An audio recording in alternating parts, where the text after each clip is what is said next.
So hello guys, it's been a while since I don't record anything. I have been working in several different projects in the last few days and weeks, to be honest. I have to still edit some videos to show you of my Condor army. There's a lot of things that are coming that way and many other projects that I've been working on. So yeah, I decided to sit down today and get some out of the way so I can start editing. The Gondor videos are gonna go out before this one is out because now I'm recording with this new camera that I haven't had before.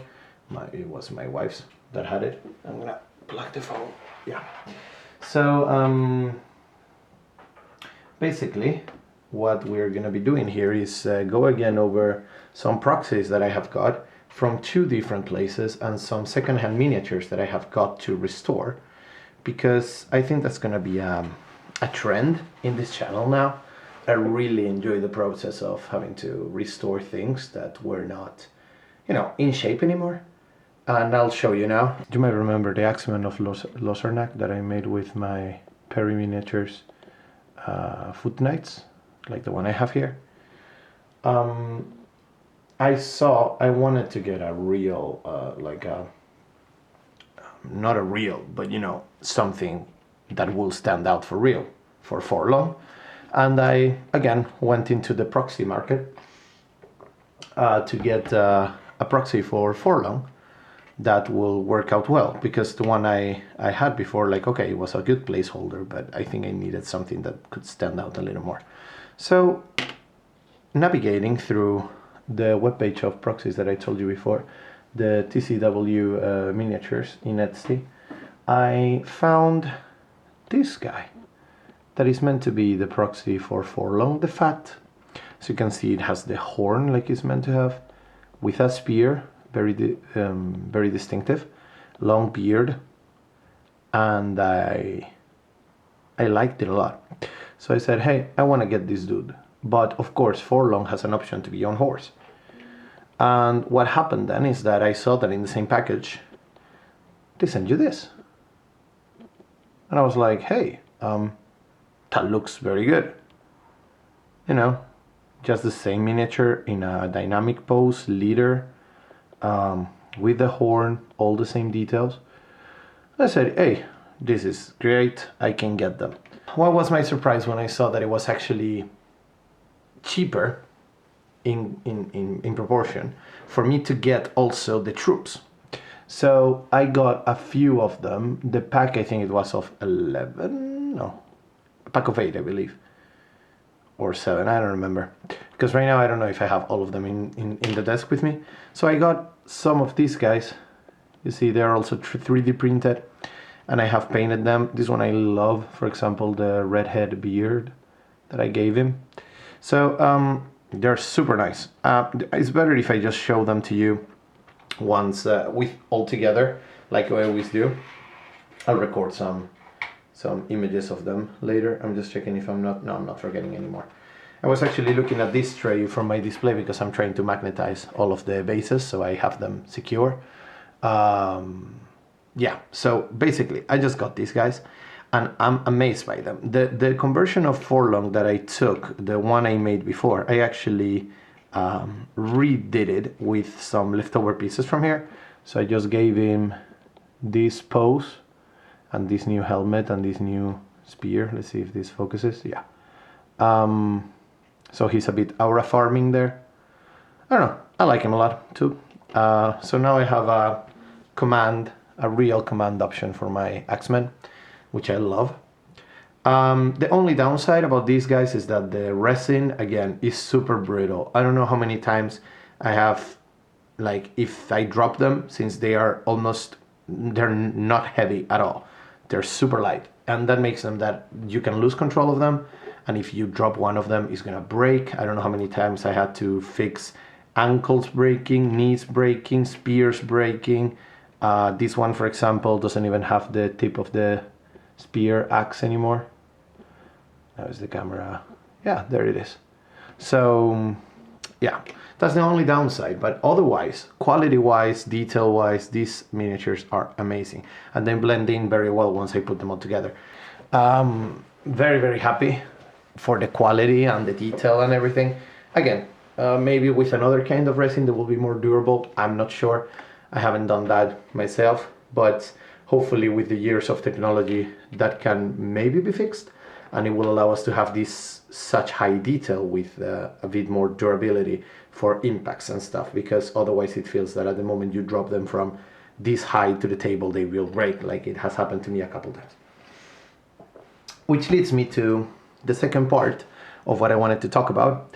I got some more proxies, but this time from a very different and weird source, I will say.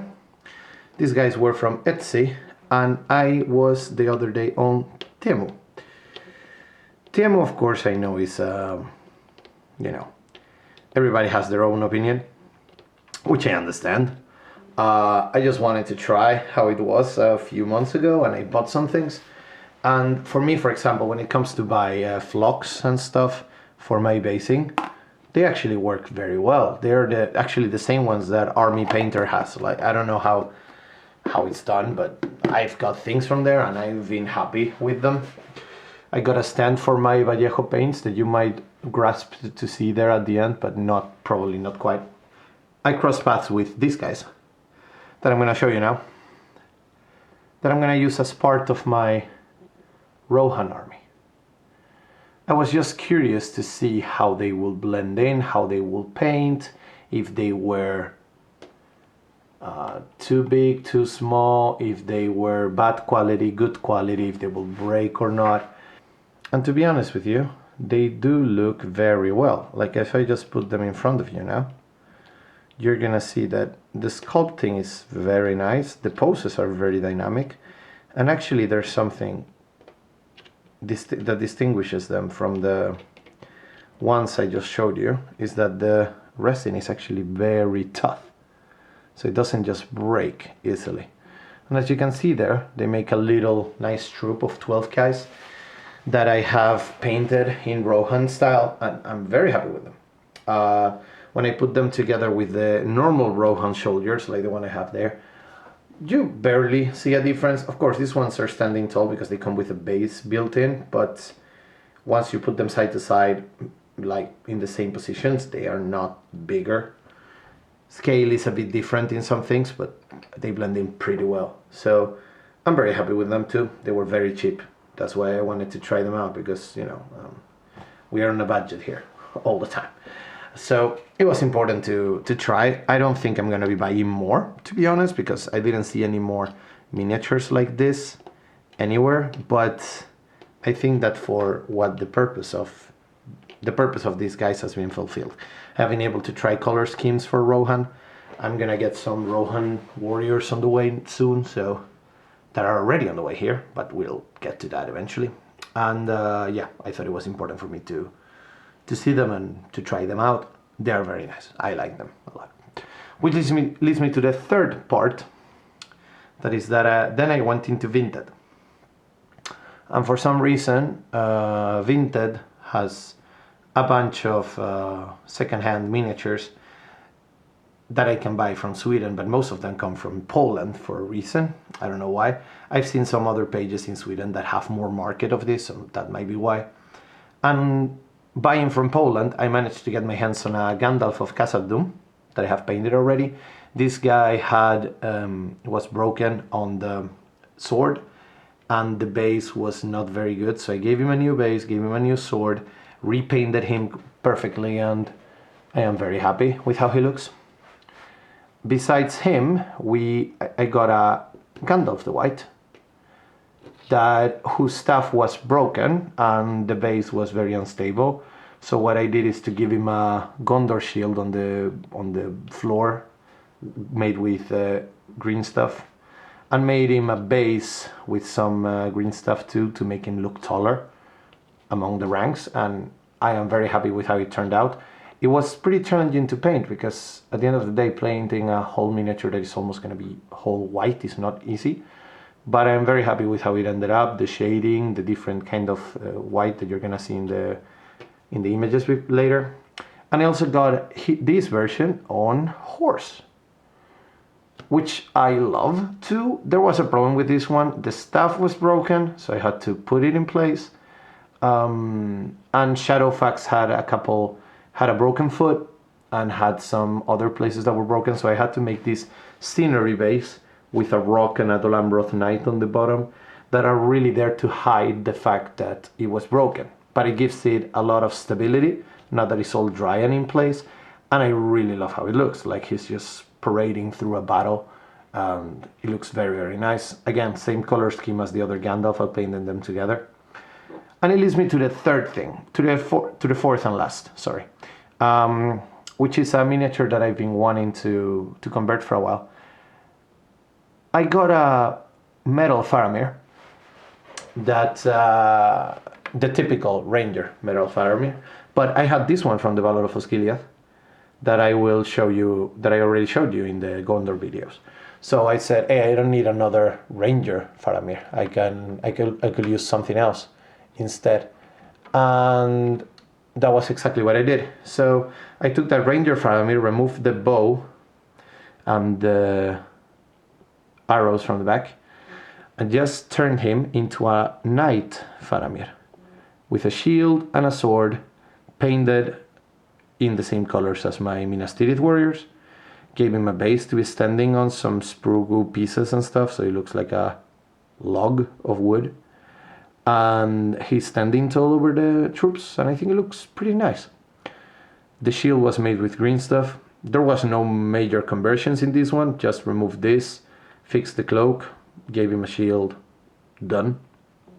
And then the rest was pretty much the painting. So I'm very happy with how it turned out. And again, we're talking about sustainability, we're talking about recycling a lot, like the trolls I made. So I wanted to try it out, and I'm very happy with it. I am so happy with it that, yeah, I might just record another video now to show you the process of something else that I've been working on. But yeah, before I do that, I just wanted to show you this. There's gonna be a big video coming when I get some stuff I bought secondhand from eBay in United Kingdom. They have to make it to Sweden. So when that happens, I'll post a video about it. First, a breakthrough of everything I have bought, and then just to go in detail over the different projects I'm gonna get there. Now that I have this camera, I might be able to make some better quality videos, hopefully. And yeah, I'm gonna leave it here for the time being. I'm gonna get back to magnetizing my dudes so they can be on the trays that I have for the display. And that's about it. Thank you for watching again. I'll see you hopefully shortly with some pretty exciting news for me and for the channel. I'm extremely looking forward to what's coming. Cheers.